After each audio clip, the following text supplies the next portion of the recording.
الذين أسقطوا النظام في سوريا هل هم ثوار أم غير ذلك؟ ثوار نعم، أكو هواي ناس طلعت فرحانة بسقوط النظام البعثي المجرم، ولكن تسألني ماذا يفعل الأفغاني والتركي والجنسيات الأخرى معهم؟ أقول لك ما أعرف، ربما نصرة للشعب المظلوم، الله أعلم. المهم سميهم ما شئت، التسمية مو مهمة بقدر ما نتيجة هذا الحدث مهمة. شوف، حتى تقدر تقيم الأمور صح يجب أن تنظر إلى الموضوع بحيادية وموضوعية، ويجب أن تكون منطقي في تقييمك للأمور. تحتاج أن تنظر إلى تفاصيل بسيطة جدا. الشعب السوري الآن لا يزال في نشوة الفرحة وفي صدمة الخبر، لأن بطبيعة الحال عائلة ونظام يحكم صار لأكثر من 50 سنة، فليس من السهل استيعاب فكرة أن النظام انهار في ظرف 10 أيام. ولكن أغلب الناس غير مدركة تماما لما هو آتي. المدرك هو من مر بتجربة مشابهة بهذه التجربة، ولكن قياس مع الفارق. أنا حسين، وهذا وجهة نظر.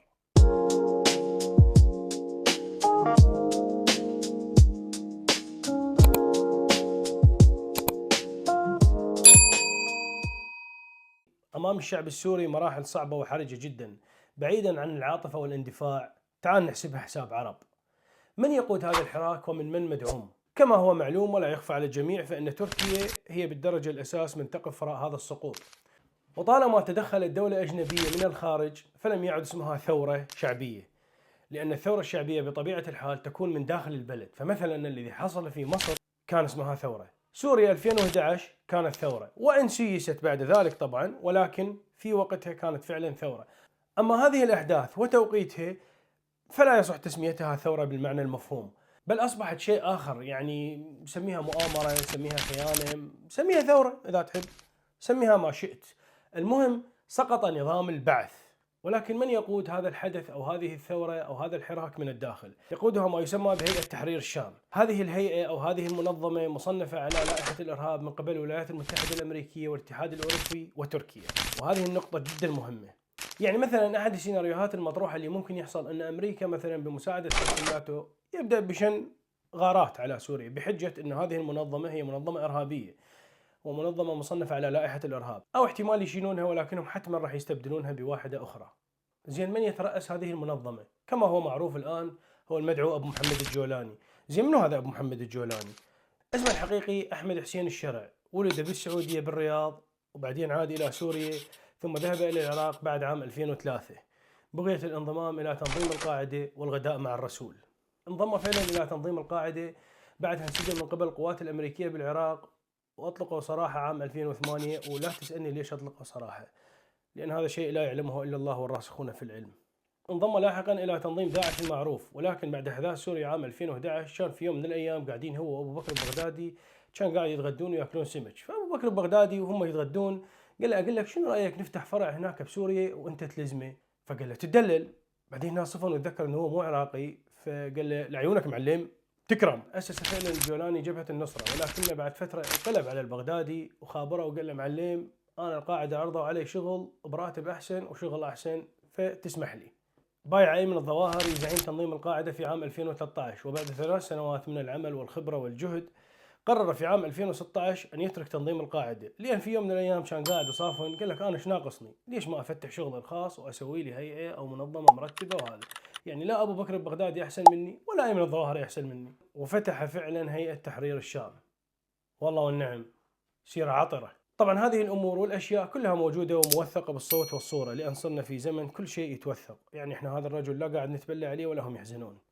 المهم النكتة وين؟ النكتة أن أمريكا والاتحاد الأوروبي وتركيا مصنفين هيئة تحرير الشام وأبو محمد الجولاني على لائحة الإرهاب، وأمريكا تعرض مكافأة قدرها 10 مليون دولار لمن يدلي بمعلومات عن أبو محمد الجولاني.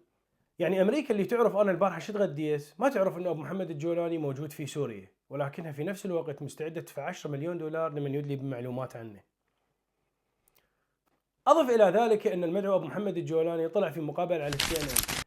طبعا CNN تندل وين واحنا ندل وين وامريكا ما تندل وين. المهم اثناء اللقاء سالته المذيعه قالت له يا ابو الشباب انت اشتغلت في تنظيم القاعده وبعدين اشتغلت بداعش وبعدين اشتغلت في تنظيم القاعده وبعدين يعني فتحت البزنس مالك الخاص وهذا، والناس تردد هذه الامور، فانت شنو ردك على الموضوع؟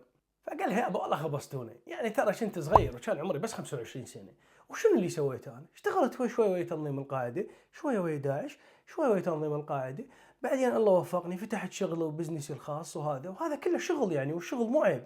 يعني احسن ما واحد يمد ايده. بعدين غلطت يعني، هسه شباب انتم هذا ايش قدش ما تغلطون يعني؟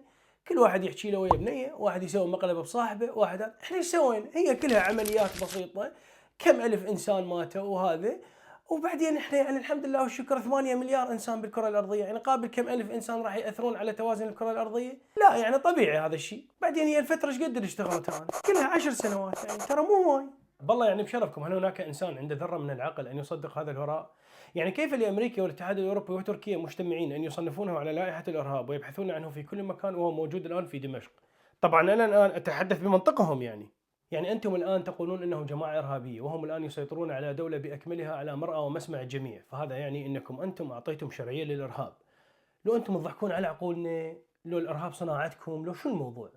طبعا أمريكا ليست عاجزة وتستطيع الوصول في أي وقت، ولكنها لا تريد حاليا على الأقل. تعرف ليش؟ إنها المؤامرة يا سيدي الفاضل، ليس على سوريا فقط بل على الشرق الأوسط بأكمله. وما أريد إيصاله من هذا الكلام هو أن الذي يحدث حاليا عبارة عن مسرحية سيدفع ثمنها الشعب السوري باهظا جدا، كما دفعها الشعب العراقي سابقا. بس يا أخي عيبة، والله الدنيا تغيرت. الله يذكر أيام زمان من كانت المؤامرات الهيبة، وكانت ما تبين إلا وراء 20 و30 سنة. هسه بهذا الزمن حتى المؤامرات ما ظل لها هيبة. يعني صرنا نعرف المؤامرة أول ما تبدأ، لا بل صرنا نعرف المؤامرة حتى قبل ما تبدأ. الزمن تغير يا أخي. زين، هل يعرف الشعب السوري ما ينتظره الآن؟ تعالوا أنا جايكم من المستقبل. أنتم الآن في نشوة فرح وصدمة، والفرحة هذه راح تستمر غالبا أسابيع أو شهر، يجوز أقل يجوز أكثر يعني. بس هذه الفرحة والنشوة لا تخلو من مظاهر الفوضى. سجل يمك، في الأيام الأولى سيحدث سرقة ونهب وإتلاف أغلب الممتلكات العامة، وهذا الشيء حدث فعلا. شفنا بالمقاطع اللي انتشرت أن الناس بدأت تأخذ الأشياء وتنهبها وهي في الحقيقة تعتبر ممتلكات عامة. احنا في وقتها سميناها حواسم أو فرهود. انتم شوفوا لكم اسم يعني، واذا تردون الاسم مالتنا عادي نسامحكم. سيحدث ايضا فتح السجون وتحرير كل السجناء اللي بيها، علما انه مو كل السجناء هم سجناء سياسيين. يعني هناك جنات وهناك قتلة وهناك ارهابيين حقيقيين، ولكن بمثل هذه الظروف وتختلط الاوراق ببعضها الجميع يقول انا سجين سياسي. راح تمرون الان بفترة فراغ دستوري، وراح تحتاجون اعادة صياغة الدستور، وبالدستور راح يكون موجود انه يضمن حقوق الشعب ويضمن حق الاقليات. طبعا كذب، لا راح يضمن حق الشعب ولا راح يضمن حق الاقليات، مجرد حبر على ورق، سمعوها مني. راح تحتاجون الان حكومه انتقاليه او حكومه تصريف اعمال او حكومه انقاذ وطني او حكومه مؤقته، بكيفكم يعني، اختاروا لكم اي اسم يعجبكم. راح تحتاجون تغيير عمله وتغيير علم وتغيير حتى النشيد الوطني، ويعني القائمه تطول. هذه الاشياء كلها تاخذ وقت، واكو بعض الامور راح تصير مجرد نظريا ولكن عمليا ما راح تطبق نهائيا. راح تصير عندكم نزاعات عرقية وطائفية، نتمنى أنها لا تصل إلى الدم ولكنها غالبا ستصل. راح تشوفون جماعات وأسماء بحياتكم ما شايفيها ولا سامعين بيها. راح تشوفون مظاهر مسلحين بالشارع اللي ما تعرفون لمن ينتمون، بسيارات وملثمين وأسلحة، وهذا الشيء غالبا الفرد من يشوفه ما يشعر بالطمأنينة ولا الراحة. بالمناسبة هذه الأشياء للأسف لا يمكن تجاوزها. يعني ممكن الآن أنتم تقولون إحنا نفكر بعقلانية ونستفاد من تجارب غيرنا ونتجاوز هذه الأمور، بس للأسف ما ممكن. تعرفون ليش؟ لأنكم دول تشتغل على هذا الموضوع، يعني القضية مو بكيفكم.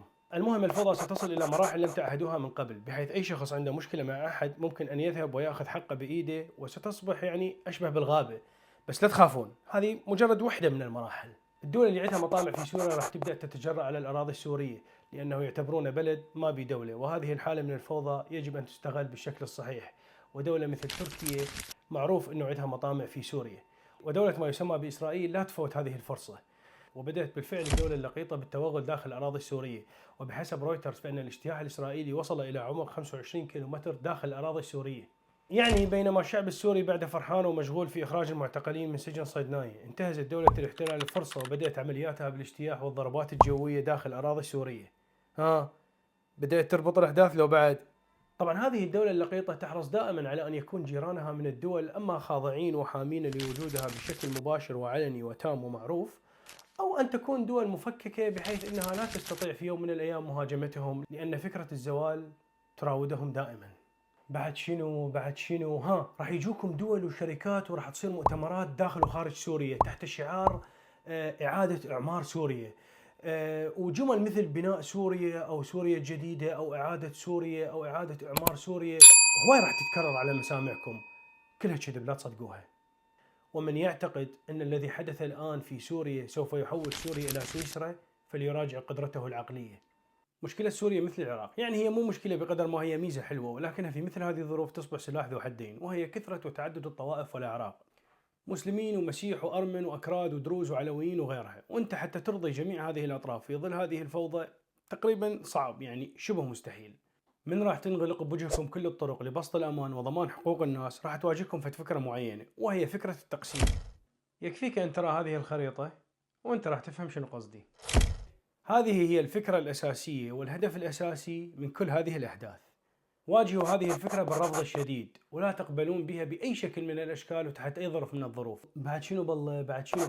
راح يجوكم ناس كانوا عايشين خارج البلد، يعني في تركيا أو في أوروبا أو في أمريكا، هذول راح يقولوا لكم إنه إحنا كنا معارضة وإحنا اضطهدنا نظام صدام، العفو اضطهدنا نظام بشار وإحنا هسه رجعنا حتى نخدم البلد. طبعا بالحقيقة هم ذولا أكبر لصوص، لأنه هم لا يردون يخدمون البلد ولا هم يحزنون ولا قلبهم على البلد، ذولا أكبر لصوص بالكوكب، لأن هذول راجعين حتى يبوقون البلد وينهبون البلد.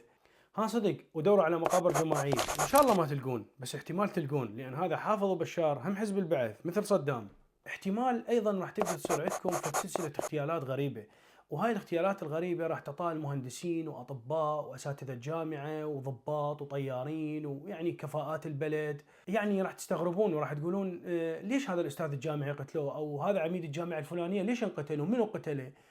لا تستغربون، هذا جزء من الخطة يعني. المهم ما اريد اقول ان السوريين راح يندمون على ايام بشار او يذكرون ايامه بالخير، ولكن عندنا مثل يقول اللي يشوف الموت يرضى بالسخونه. احنا العراقيين اجتنا فتره من الفترات، والى الان اكو بعض العراقيين يرددون فكره انه لو باقين على صدام احسن لنا. الحمد لله طبعا انا مو منهم، ولكن احيانا الحياه تضعك امام خيارين احلاهما مر، واحنا العراقيين هواي وضعتنا الحياه امام هيك خيارات، لان هذه هي تكلفه التغيير وهذه هي ضريبه التغيير.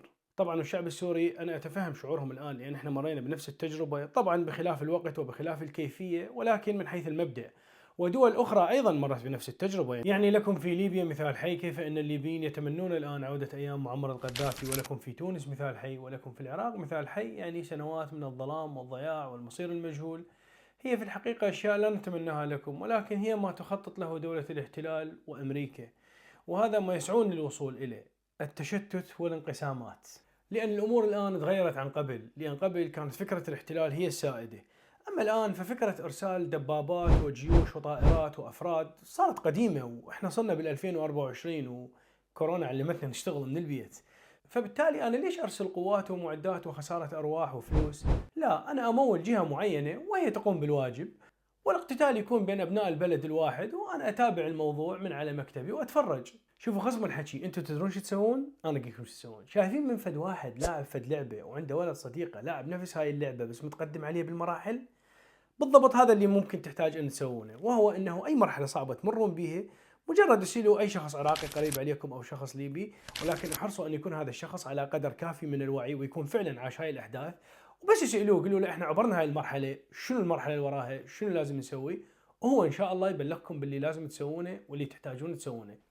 بس انتم انتبهوا، راح تجيكم مراحل صعبة جدا، واللعبة ترى خطرة وراح توصلون لمرحلة الوحش. بس انتم احرصوا على انه اي عراقي يمكن بس يسألوه قولوا له يابا المرحلة الجاية شنو نسوي، وهو يقول لكم شنو لازم تسوون، وان شاء الله خير.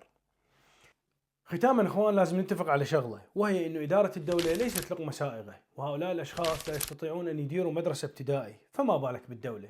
هم حاليا راح يتعلمون براسكم كيف تدار الدولة، وعندنا مثل بالعراق يقول تعلم الحجامة بروس اليتامى. دخلك بتعرف شو حجامه؟ وحتى لو افترضنا جدلا انهم قدروا يديرون الدولة، فالشيء الذي يجب ان يؤخذ بنظر الاعتبار هو انكم لستم بمعزل عن الدنيا ولا تعيشون لوحدكم في المنطقة، فكيف تستطيع دول الجوار ودول العالم التعامل مع دولة يقودها اشخاص مصنفين على لائحة الارهاب؟ لان الدول بطبيعة الحال تحتاج الى علاقات دبلوماسية مع دول اخرى تختلف معها في الايديولوجية، يعني هناك شيء اسمه سياسة واقتصاد وقوانين دولية، فالسؤال هو هل يستطيع هؤلاء إدارة الدولة وتكوين علاقات دبلوماسية مع دول الجوار والعالم؟ هذا السؤال يبقى للزمن يجيبنا عليه.